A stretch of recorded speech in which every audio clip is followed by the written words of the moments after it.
You know what? I think it's my thing that it was hidden from me. It's not my thing, like my fault. That's what I've been dealt. People say that sweet memories fade while pain never sleeps. I believed that for 40 long years until I hit 61 and realized I couldn't stay quiet for one more hour. Everyone in America thought Dean Butler and I were the dream couple on screen, the perfect match from Little House on the Prairie. People used to whisper, Melissa Gilbert is so lucky. Dean's the nicest guy on set. But nobody had a clue about what really happened behind the cameras. In 1979, I paid a heavy price. With my youth, my trust, and my 15-year-old heart. I once thought I loved him, but that love came with fear that I couldn't even name. I had to grow up fast, carrying pain that I buried deep for decades. Have you ever cared for someone so much, yet the sound of their footsteps made your whole body freeze? Why would a 15-year-old be scared to show up on set each morning? Why did the stare of a 23-year-old man make my hands shake so badly I could barely breathe? Why did I have to hide in the makeup room after every scene, crying my eyes out? And why, for almost 40 years, couldn't I look Dean Butler in the eye? And here's the question that kept haunting me. If Dean was really the prince everyone adored, then why did it take me nearly 4 decades to finally tell the truth? Are you ready for it? Take a deep breath, because what I'm about to say might knock the air right out of your chest. It all began in 1979. The summer I turned 15, the summer that changed everything. I had just arrived on the set of Little House on the Prairie in the blazing heat of Simi Valley, California. The air was dry, the sun ruthless, and the shooting days felt endless. I remember it like it happened yesterday, August 3rd, 1979, the day Dean Butler walked onto the set. To everyone else, it was just another workday, but to me, it became the start of a story I would spend 40 years trying to outrun. When Dean stepped out of that production van, every head turned. He was older, 8 years older, tall, confident, with bright eyes and a smile that made every girl hold her breath. I stood there, the smallest 15-year-old on the lot, feeling like a child surrounded by grown-ups. But what sent chills through me wasn't his looks. It was the way he looked at me. Too serious, too intense, too much for a girl my age. That gaze would follow me for years, long after the cameras stopped rolling. I can still feel that heavy weight pressing on my chest the moment he said, So I didn't want to start out crying because I knew he would make fun of me. Thinking in the back of my head, don't cry, don't cry, don't cry. So this is Laura Ingalls. His voice sounded normal, calm even. But his eyes another story. They didn't just look at me, they pierced right through me. I blushed, not out of shyness, but out of confusion, a kind of tension I couldn't name back then. I wanted to step back, to run maybe, but I didn't. I was Melissa Gilbert, America's child star, and I had been trained to smile no matter what. Since the age of 10, I'd been taught how to act perfectly, always polite, always sweet, always making everyone else happy. But did anyone ever stop to ask how I felt? Not one person did. Our first scene together came on August 8th, the moment Laura met Almanzo for the first time on screen. I had to look flustered and shy for the camera, but I wasn't acting. I was genuinely shaking. My heart was pounding so hard I thought the microphone would pick it up. Dean stepped closer, the space between us shrinking until I could feel his breath. He leaned in and whispered softly, "If you get too nervous, just look into my eyes." Everyone on set thought it was a cute little line, a joke maybe, but deep down, I knew it wasn't harmless. There was something about those words that made my throat close up, as if he wanted me to depend on him in a way I didn't yet understand. In the days that followed, Dean's behavior got even more familiar. He'd find reasons to stand behind me, resting a hand on my shoulder while giving acting tips. Sometimes he'd lean close to my ear, whispering things like, "You did great," especially for a 15-year-old girl. Words like that can lift you so high you forget where the ground is, but they can also wrap around you like invisible chains. For me, they did both. I wanted to impress him so badly, yet something inside me was uneasy. Every time I laughed, Dean would correct me, saying, "Laura doesn't laugh like that." He didn't say Melissa. He said Laura. That's when I began to realize I wasn't allowed to just be me anymore. I had to become the version of myself that someone else wanted. Why do we always have to play Ring Around a Rosie? Because I say so. Ring around. That truth hit me hardest on September 22nd, 1979, the day we filmed the scene where Laura holds Almanzo's hand for the first time. My hands trembled like I was freezing, even though the set lights were burning hot. It wasn't acting. It was real fear, the kind that sinks deep into your bones. When director Michael Landon shouted, "Action!" my world stopped for a second, and nothing felt like just acting anymore. Dean's hand gripped mine so tight that I could feel my skin pressing deep into my palm. I looked up at him, completely stunned, and that's when he whispered, "Don't forget you're in love with me." I froze on the spot. Maybe to him it was just a bit of acting guidance, but to a 15-year-old girl standing in 104-degree heat, surrounded by cameras and crew, those words hit like a sharp needle straight to the heart. But I kept acting. I always kept acting. And that became the biggest mistake of my teenage career. I accepted everything, stayed silent, and let people mold me into whatever version of myself they wanted. On the outside, it looked perfect, smiling for the press, answering every question with the same bright tone. Dean is so kind, so sweet, the perfect man to play Almanzo. That's all anyone ever heard. But no one saw what happened off camera. No one saw the moments when I felt like a puppet being moved around for someone else's story. No one saw when Dean whispered things like, "You need to grow up faster," right into my ear, or when he'd stand so close that I couldn't tell if I was supposed to feel safe or scared. And then came the night that burned itself into my memory forever, October 4th, 1979. There was a small cast gathering, casual, harmless on the surface. I was standing by the food table, sipping on a Pepsi, when Dean walked over. There was nobody else nearby. He leaned down and said quietly, "You know, people say Laura is the girl of my life." I gave a nervous laugh, trying to brush it off. But then he said something that still echoes in my head after all these years. "If you weren't 15, things would be different."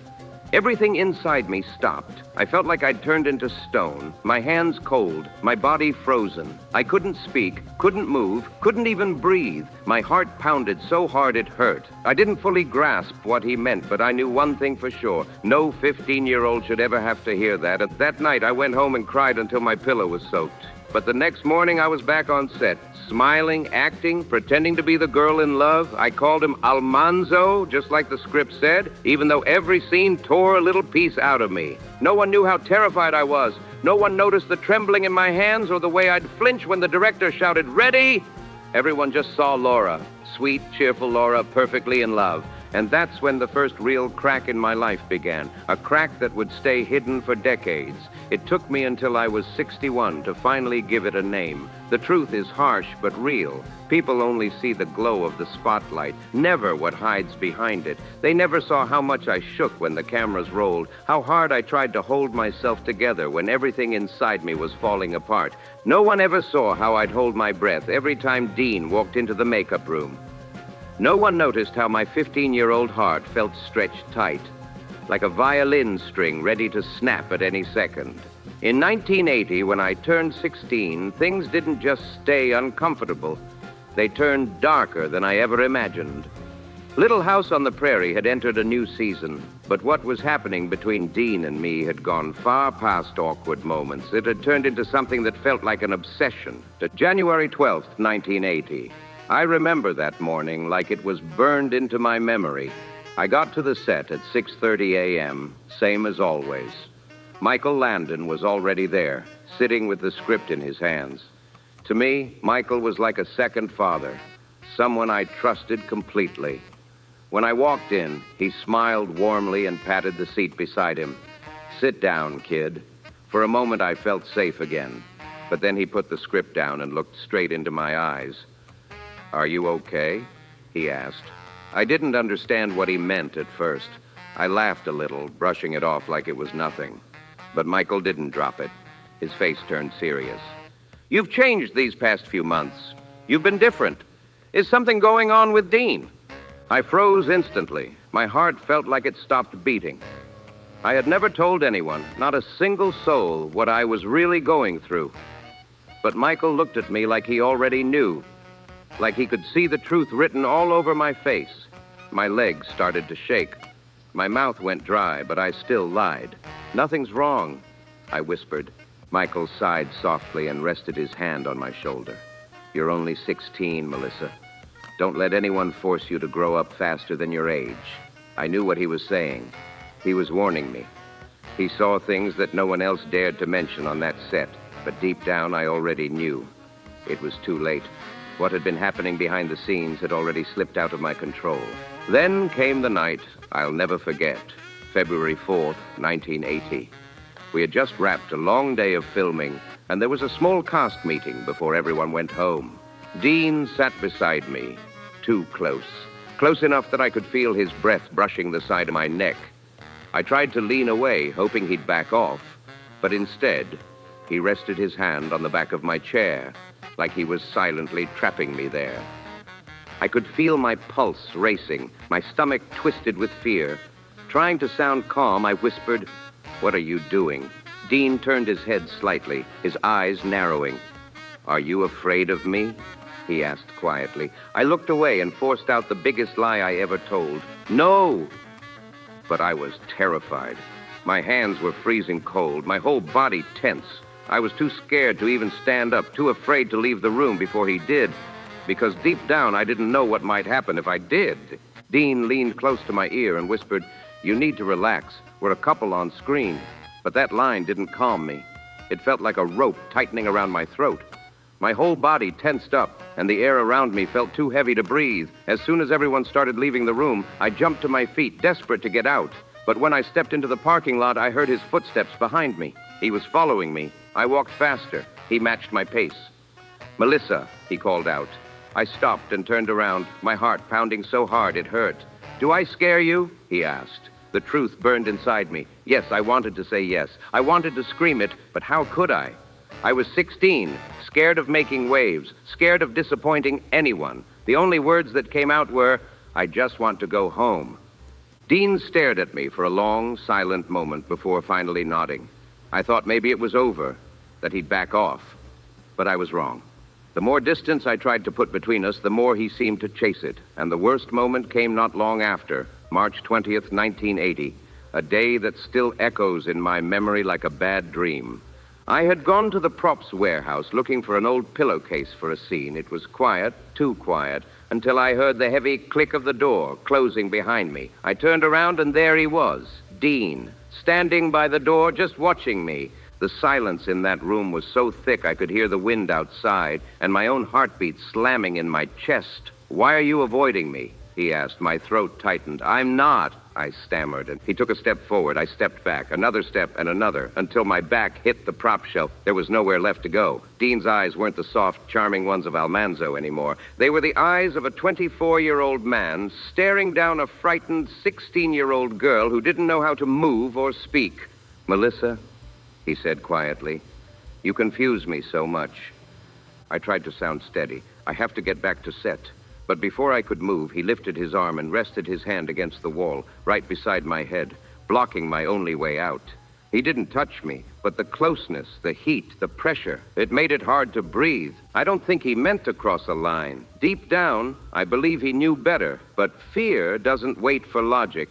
It doesn't think. It just grows. It grows until it fills every inch of your chest, until you can't speak, can't breathe, can't even think straight. "Dean, please," I gasped, my voice shaking. "I'm just a child." Those words, "I'm just a child," they made him freeze. For a few seconds, everything stopped. Then he stepped back slowly, his face unreadable, and without another word, he turned and walked away. The second the door shut behind him, my knees gave out. I fell to the floor and cried, not because he had done something violent, but because in that moment I realized something heartbreaking. I wasn't just afraid of him. I was afraid of myself, afraid because I had trapped myself in a situation I didn't know how to escape. After that night, every time I showed up on set, it felt like my stomach was tied in knots. I carried a constant sense of dread, like something heavy sitting on my chest. I started to fear every bit of closeness, even the scripted moments that used to feel harmless. I dreaded scenes that required affection. Even a simple handhold made me tense up. And then came April 15th, 1980. The day I'll never forget. It was the day Dean and I filmed Laura and Almanzo's first kiss. Everyone on set was buzzing with excitement, cheering like it was a big milestone. But me, I could barely breathe. When the director shouted, "Action!" Dean placed his hand on my cheek so gently that it almost looked tender. But to me, his palm felt burning hot, like fire on my skin. Every instinct in me screamed to run, to pull away, but I couldn't. I had to play the part. For the role, for the audience, for the show's perfect image. I didn't feel like I had the right to say no. And when his lips finally touched mine, it wasn't magic. It wasn't sweet. It felt like a piece of my childhood slipped away in that one moment. A part of my innocence vanished right there under the studio lights. I knew he was just acting, following the script. But my heart didn't know how to separate real from pretend anymore. That whole year I lived in a blur of stress and confusion. I couldn't sleep through the night. I couldn't catch a full breath. My appetite disappeared, and the weight started dropping off me. But to the world, I looked like I was thriving. People said, "Melissa's glowing. She's living the dream. Living the dream." If only they knew what was really going on inside me, the fear, the guilt, the chaos. By September 1980, I reached my breaking point. I couldn't fake it anymore. I went straight to the editing room where Michael Landon was working. I closed the door, sat down, and finally let the truth out through tears. "I'm not okay," I confessed. Michael looked at me with those calm, knowing eyes, the kind that had seen too many young hearts break in this business. "What did Dean do to you?" he asked softly. I shook my head immediately. "It's not like that," I said through sobs. "I'm just scared. Scared of what I feel. Scared of what people expect me to feel. I don't control." Michael sat in silence for a moment before saying something that would stay with me for the rest of my life. "You're being forced to grow up too fast, and that's not your fault." Those words saved me, and they really did, but deep down I knew the damage was already done. Something inside me had broken. My peaceful youth was gone, stolen too early, and from that point on I carried it, the fear, the confusion, the guilt for the next 45 years of my life. And that's why I stayed silent for so many years, and not because I wanted to protect Dean, but because I needed to protect myself. For decades, silence felt safer than truth, but now, at 61, I know it's time to let everything out. Every memory, every fear, every piece of the story that's been buried too long. After that haunting year of 1980, I stepped into 1981 with a heart so fragile it could have torn like paper. I tried to block out every feeling connected to Dean, to convince myself that everything was just work.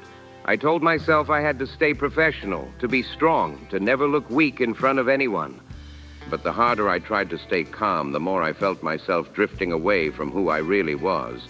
The real Melissa was slipping further and further out of reach. January 7th, 1981, I remember that date like it's carved in stone. It was the day of the big magazine photo shoot for the new season's promotion. I sat stiffly on a wooden chair while the makeup artist brushed powder across my face. The photographer kept saying, "Tilt your head closer to Dean. We need that spark, that connection." When Dean placed his hand on the back of my chair, that spark they wanted turned into a chill that ran all the way down my spine. I didn't feel warmth or safety. I felt frozen. I knew it showed in my eyes, but the photographer kept shouting, "Melissa, smile naturally. Smile like you're in love." In love? I was 16. What did I know about love? The things I really knew were fear, pressure, and the crushing weight of expectations sitting on my shoulders. A month later, when the photo came out in People magazine, fans went wild. They said they looked perfect together, the most beautiful couple in America.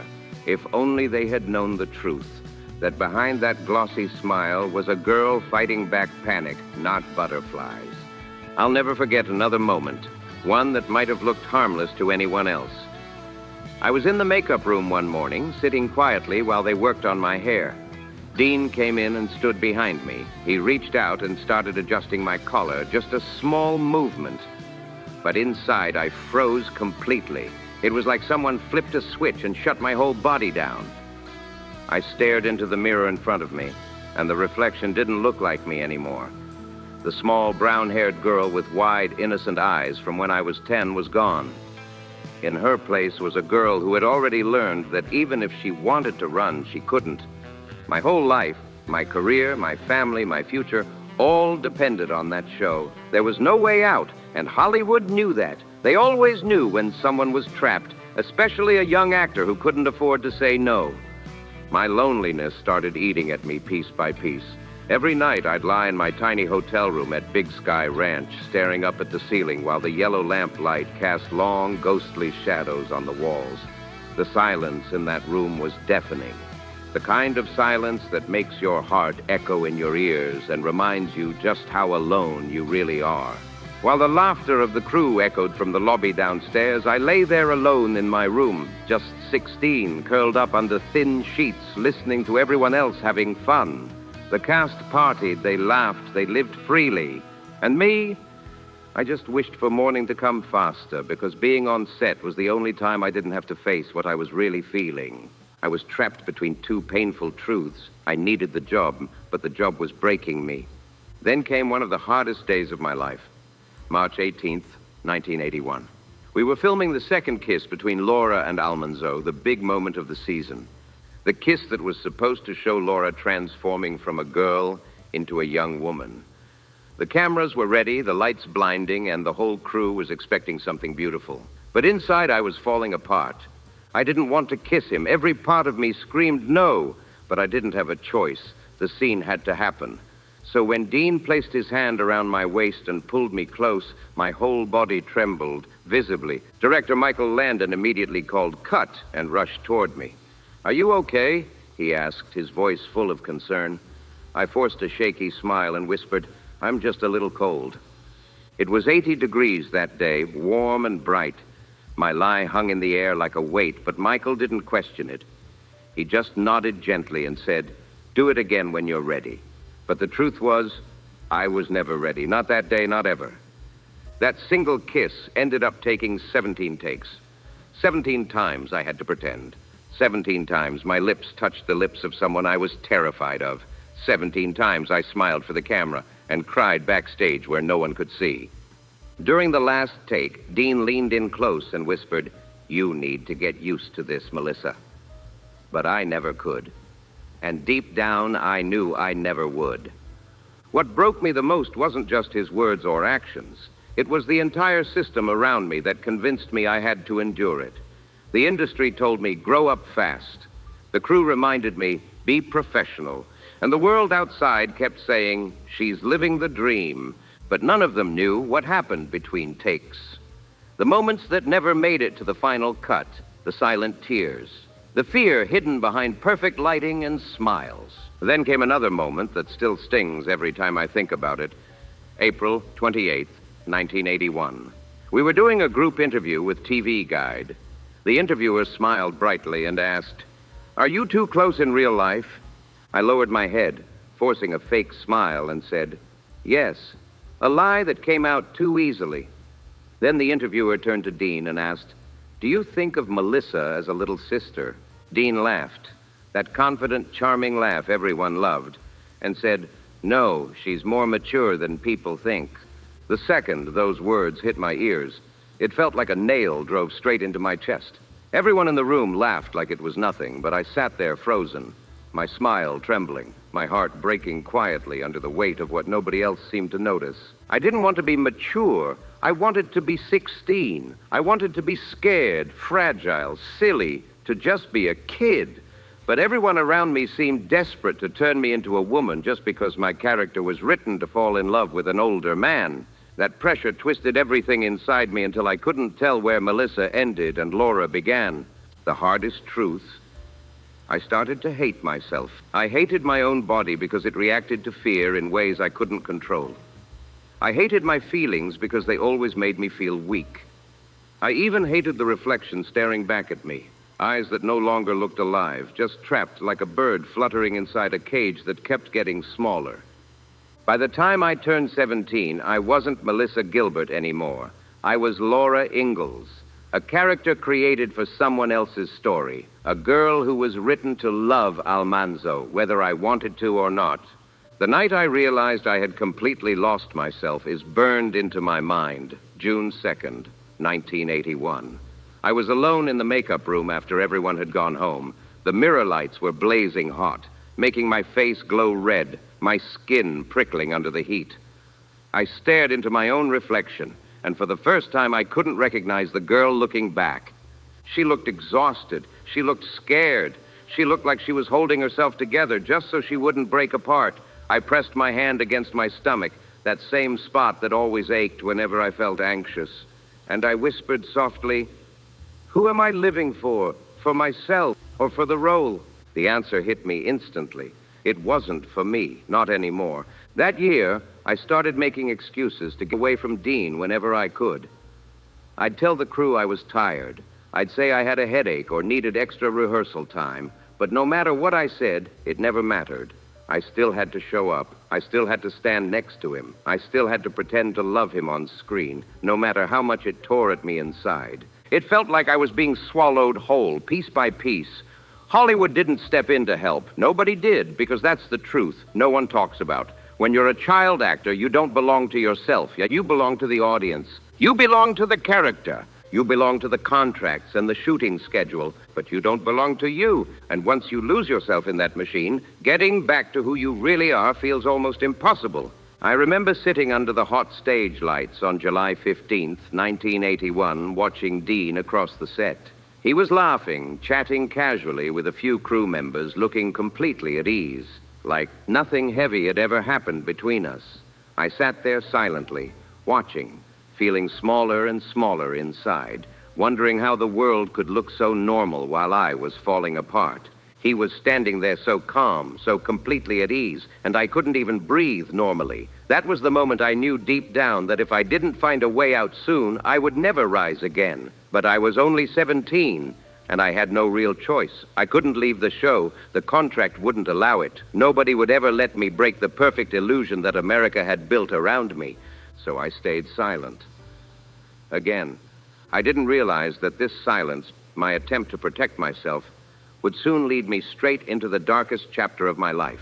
Something was waiting ahead in 1982, something that would change everything. When 1982 arrived, I turned 18. Legally, I was an adult, but inside, I had never felt smaller. That year, everything I had kept bottled up for 3 long seasons started to spill over. The cracks that had been quietly spreading for years finally broke wide open. That was the year I saw Hollywood for what it really was. Not a dream factory, but a machine that chews up youth and turns silence into entertainment. A place that can make your pain look like art, your fear look like love, and your breakdown look like good acting. January 12th, 1982. The first day back on set after the holiday break. I walked in trying to act like nothing was wrong.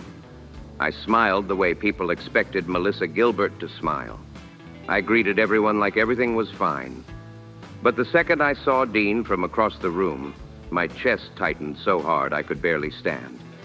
It wasn't because of anything he did that day. He didn't even speak to me at first. It was just the memories, 3 years worth, slamming into me all at once like a wave that wouldn't let me come up for air. I froze mid-step. My breathing hitched. My hands started to shake. Director Michael Landon, who always seemed to notice everything, walked over quietly. He placed a gentle hand on my shoulder and whispered, "Are you okay?" I nodded quickly, forcing the lie I'd learned to live with. But I wasn't okay. I hadn't been okay in years, and I was just getting better at hiding it. That day, we were filming the scene where Laura and Almanzo have their first big argument. The script wanted drama, shouting, crying, heartbreak. But the truth? My real emotions were so much heavier than anything written on the page. As the cameras rolled, Dean stood across from me, delivering his lines. And for a moment, his voice didn't sound like it belonged to the man standing in front of me. It sounded distant, like it was coming from somewhere deep in the past, echoing through every memory I had tried so hard to bury. And then, as he stepped closer, with that same serious expression he always had, it hit me all over again. I felt like that scared 15-year-old girl on set for the first time, shaking, fragile, pretending to be older than she was. Michael finally called, "Cut!" And the whole world seemed to stop. My knees felt weak. My lungs refused to work. Everyone around me thought I was just staying in character, caught up in the emotion of the scene. But inside, I wasn't acting anymore. I couldn't breathe, not from the script, not from the lights, but from the truth I'd been carrying for years that refused to stay buried any longer. I remember running behind the storage shed, pressing my back against the rough wooden wall, my chest rising and falling like I'd just finished a marathon. My heart was pounding so violently I thought I was going to faint right there on the ground. That was the first time I truly realized I couldn't keep working next to Dean anymore. But deep down, I also knew I had no way out. In early March 1982, my body finally started showing what my heart had been screaming for years. I began having constant burning stomach pain. The doctor said it was an ulcer caused by prolonged stress. 18 years old, and my body already felt 40. I dropped nearly 15 pounds in just 3 months, but everyone on set thought it was intentional, that I was just slimming down for the role. No one knew that I was breaking apart inside piece by piece. And then came April 19th, 1982, the day I would never forget. The day I kept secret for decades. It was supposed to be an emotional scene, just Dean and me, in a quiet bedroom set. The script described it as a turning point, showing Laura's maturity and inner conflict. But behind the scenes, the real conflict was mine. Before we filmed, I was standing alone in front of the makeup mirror in dressing room number 4. My hands were trembling, my eyes red from nights of barely sleeping. My reflection didn't even look human anymore, just pale skin and exhaustion. Then I heard the door open. Dean walked in. He stood behind me, his reflection appearing beside mine in the mirror. For the first time in years, his expression looked different. Not the heavy, suffocating look I'd gotten used to, but something else. It was cold, distant. That coldness sent a chill crawling up my spine. He said slowly, his tone sharp like a warning, "You need to be more professional, Melissa. You're grown now. Don't waste everyone's time." I froze. Every word hit me like glass shattering inside my chest. That sentence, coming from him, the same man who had terrified me for years, was what finally broke me. I turned around, my voice trembling. "Dean, do you have any idea what I've been through?" He looked right at me, calm, unflinching, and said, "You've been through nothing. You're imagining all of it." My tears fell instantly, not because of the cruelty in his words, but because I finally realized he didn't see me at all. I didn't know if he truly believed what he said or if he was just trying to erase the guilt. But in that moment, I knew one thing for sure. I couldn't take it anymore. When we started filming that day, I was a wreck. My acting completely fell apart. I couldn't connect with the character. I couldn't even focus on the lines. My chest felt tight, my breathing uneven. Director Michael Landon had to stop the scene 3 times. Finally, when he called "cut" again, I couldn't hold it in. The tears just poured out of me. Not from the scene, not from the script, but from years of fear, pressure, and silence catching up all at once. Michael rushed over, concern written all over his face. He gently pulled me into his arms and guided me off the set. Then, turning to an assistant, he quietly said, "Shut the door." When the door clicked shut, he looked me in the eye and said softly but firmly, "Melissa, that's enough." And in that moment, it truly was. Enough pretending, enough carrying the weight alone, enough being the perfect version of someone I no longer recognized. Michael's voice was firm but full of care when he finally said, "You have to tell me what's going on." I sank into a cold metal folding chair, my body shaking like I was caught in a storm that no one else could see. My throat tightened until words refused to come out. Then, after years of holding everything in, every ounce of fear, confusion, and exhaustion since 1979, it all came crashing down. The weight was so heavy that I broke completely, crying like the scared child I had never been allowed to be. Through sobs, I finally said it out loud. "I don't want to work with Dean anymore. I'm scared. I can't control my emotions. I can't breathe when I'm near him." Michael didn't interrupt. He just sat there in silence for a long time, his eyes filled with something I'll never forget. The look of a man who had seen too many young actors go through the same heartbreak. Finally, he sighed deeply and said softly, "I understand. But you know you can't leave the show. You can't avoid scenes with him, and you absolutely can't let the press catch even a hint of this. His words hit me like a wall. Every direction felt like a dead end. I collapsed inside because he was right. I had nowhere to go. And then, as if that wasn't enough, the outside world began closing in too. The press started sniffing around, throwing out questions like knives. Why does Melissa Gilbert look so sad lately? Why is she avoiding Dean Butler at events? Is Melissa secretly in love with Dean? Those ridiculous questions made me feel sick. Each headline, each rumor pushed me closer to the edge. I was being shoved into a box that looked beautiful from the outside, shiny, perfect, glamorous. But on the inside, it was pure hell. Then came the day that nearly broke me completely. August 12th, 1982. Rumors started spreading all over the set. I overheard whispers floating through the dressing rooms. Melissa's losing it. She doesn't have any emotion in her acting anymore. Maybe she's not right for Laura now. Maybe she can't handle the pressure. Some of them even said, maybe Dean's just not interested in her anymore. They didn't know I was right there, just a few feet away, hearing every single word. And they had no idea how deeply those words cut into me. It felt like they were peeling away the last bit of strength I had left. That night, I sat in my small hotel room at Big Sky Ranch, holding the script in my trembling hands. The walls felt like they were closing in on me. I stared down at those lines and realized I didn't even recognize myself anymore. I felt like a stranger, a girl completely consumed by everyone else's expectations, molded into something I never wanted to be. I wanted to quit the role. I wanted to walk away from the industry. I wanted to run, not just from Dean, but from the life that had trapped me since I was a kid. But I couldn't. I was locked in by contracts, reputation, and fear. And to make it even worse, Dean started changing too. He grew distant, colder. No more whispers between takes. No more casual conversation. No more pretending to be the mentor. The warmth that had once made me uncomfortable was replaced by something even more painful. Total indifference.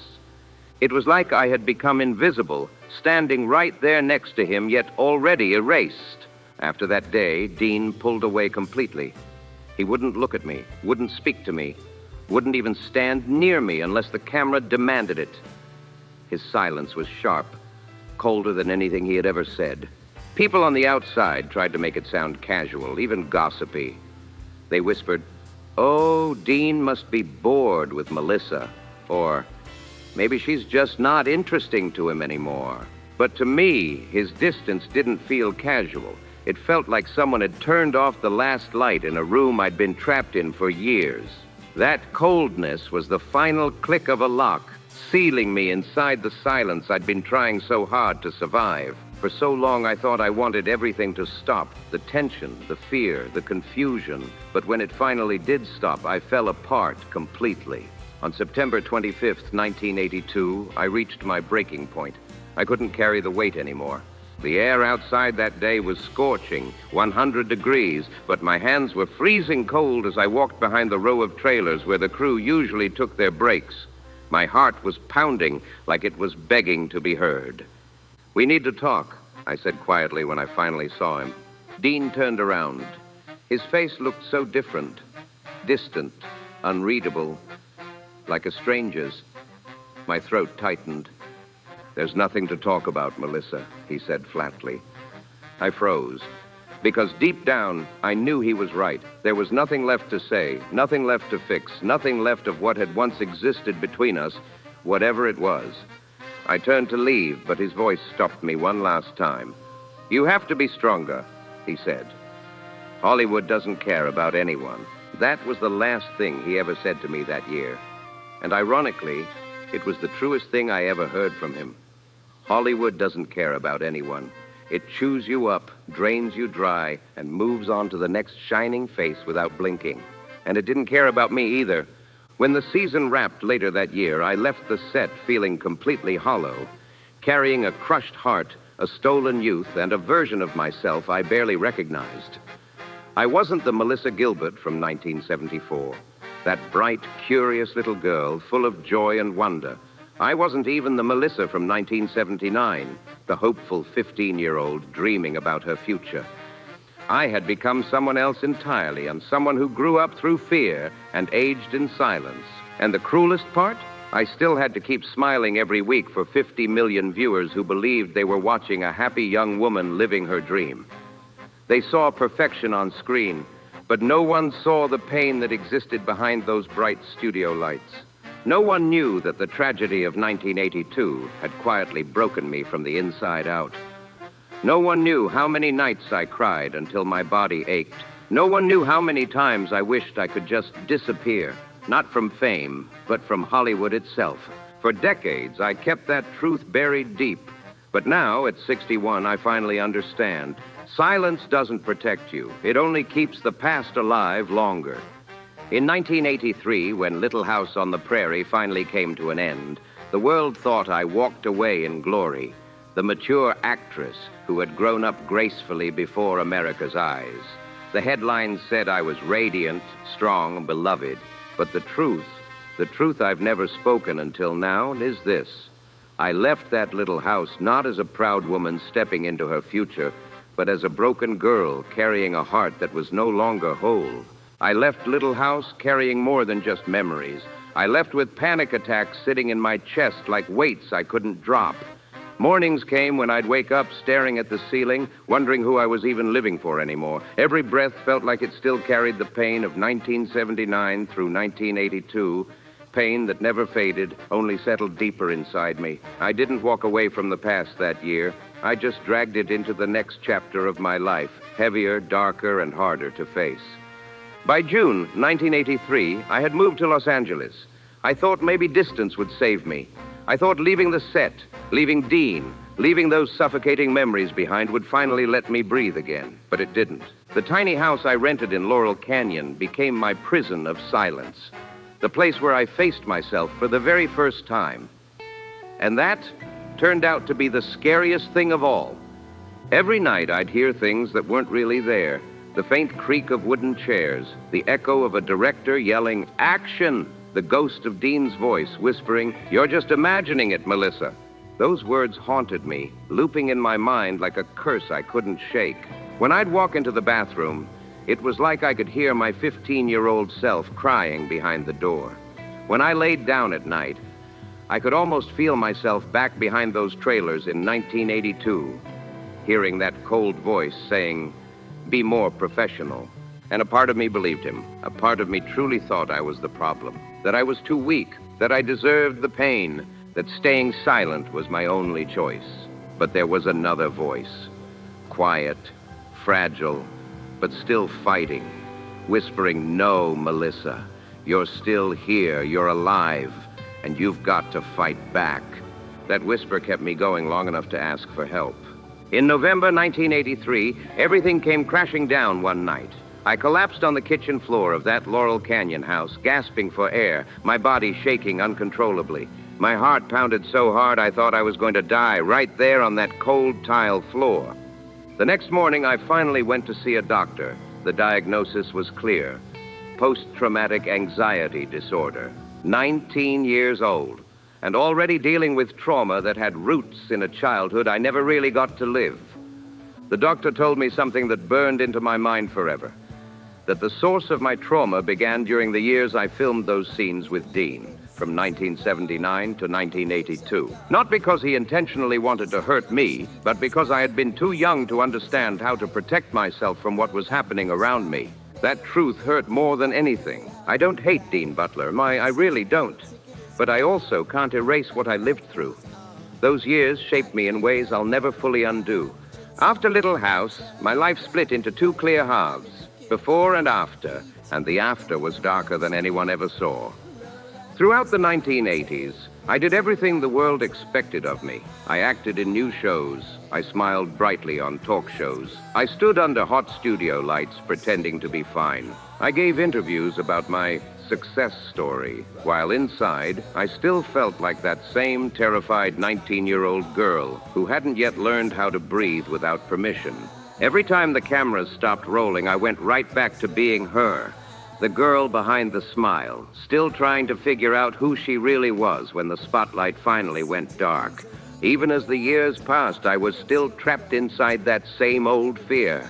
I fell in love a few times, but I never truly let anyone in, not completely. There was always a wall, always a quiet panic living just beneath my smile. I tried so hard to keep up the image of America's big sister, the sweet, dependable Melissa everyone thought they knew. But inside, I felt like a cracked porcelain doll, beautiful on the outside, broken where no one could see. And then came the cruel irony.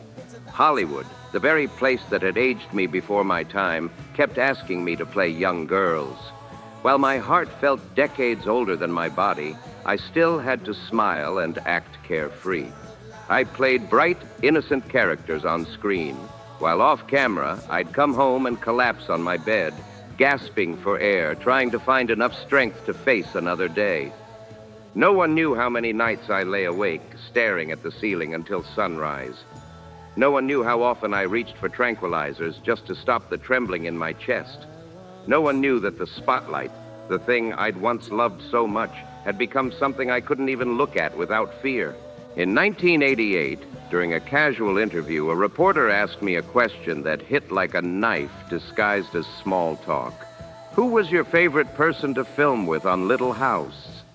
I smiled, kept my voice light, and said, Dean Butler. We were good colleagues. But inside, the real answer was raw and simple. We were each other's wounds. Then, the 1990s arrived, bringing something completely new. A chance at rebirth, at healing, at love that didn't hurt. Motherhood. On October 1st, 1994, when I held my newborn son Dakota for the very first time, something shifted deep inside me. His tiny heartbeat against mine reminded me that life could start fresh, even after years of pain. In that moment, I promised myself I would let go of the darkness. I would try to live again. But here's the truth no one tells you. Childhood trauma doesn't vanish. It lingers like a damaged reel of film. You can hide it in the archive, but the scratches never disappear completely. In 1998, Little House on the Prairie held a reunion. The whole cast coming together after so many years. I almost didn't go, but something told me I needed to. Dean was there. When he saw me, he walked over slowly, gave a small, hesitant smile. His eyes looked different, older, softer. Melissa, he said quietly, I'm sorry if I ever did anything back then that hurt you. For a long moment, I just looked at him. And what I saw wasn't just the man in front of me. I saw the whole history between us. I saw the young man who didn't understand the weight of his actions. I saw the sincerity in his eyes now, something I'd never seen 20 years ago. But I also saw the 15-year-old girl inside me, stepping back, still trembling, still protecting herself. I didn't say, I forgive you. I didn't say, I don't. I simply said, we did the best we could. But I had to grow up too fast. Dean nodded quietly. He understood. There was no anger, no bitterness, just the quiet truth between two people who had finally survived their own story. That year was the first time I truly felt like I had permission to speak, permission to name my pain out loud and stop hiding it. I realized that healing doesn't come from the person who hurt you. Healing starts when you decide to stop carrying their shadow. And when the 2000s arrived, I faced one of the biggest decisions of my life.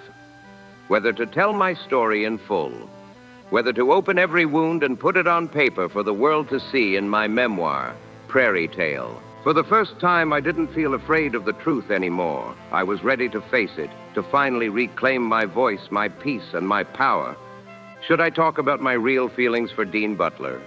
Should I finally speak about the fear I'd carried quietly since 1979? Should I expose the parts of my story that Hollywood wanted me to keep buried forever? In the end, I made my choice. I chose to write with honesty, to write straight from my heart, not to destroy Dean, but to save myself. When my book, Prairie Tale, was released in 2009, I expected backlash, whispers, maybe even silence. But instead, something unexpected happened. Dean himself reached out. He wrote, "Thank you for being honest. I read it, and I understand more now about the pain you carried when you were so young." When I saw those words, I cried, not out of anger or sadness, but out of relief. For the first time in 30 years, I felt seen, truly seen. Now, at 61, when I look back on the path that shaped me, a road filled with tears, confusion, heartbreak, and long, punishing silence, I can finally see it with clarity. Dean Butler was never a villain. He was simply a man who stood too close to a young girl's unguarded heart, a heart that hadn't yet learned how to protect itself. And I was not a victim. I was a young girl thrown into a grown-up world, forced to mature before I was ready, in an industry that had no use for innocence, no patience for softness. If you ask me today, do you have any regrets? My answer is no, because through that pain, I found my strength. Through those years, I discovered exactly who I was meant to become, and most importantly, I learned this. Silence has a voice, too. And when you finally choose to give that silence words, when you decide to tell your truth, no matter how long it's been buried, that's when you start to take your life back. So, if my story reached you, if it made you feel something, if it reminded you that pain can lead to power, don't keep that feeling to yourself. Like, share, and comment your thoughts below.